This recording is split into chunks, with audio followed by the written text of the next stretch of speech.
કુલદીપ સેંગરને છોડી દેવામાં આવ્યો.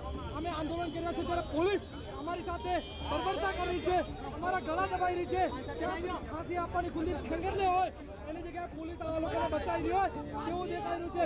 ભાજપ સરકારના આરએસએસના રાજમાં બળાત્કારીઓ મોજમાં છે એવું દેખાઈ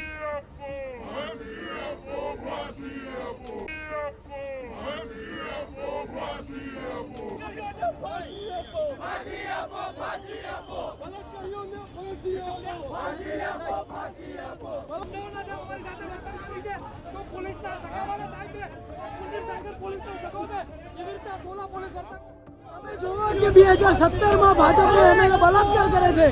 જે પીડિત મહિલા છે એમના ફાધરને મારી નાખે છે. આજે એ આરોપીને ભાજપ સરકાર છોડી રહી છે.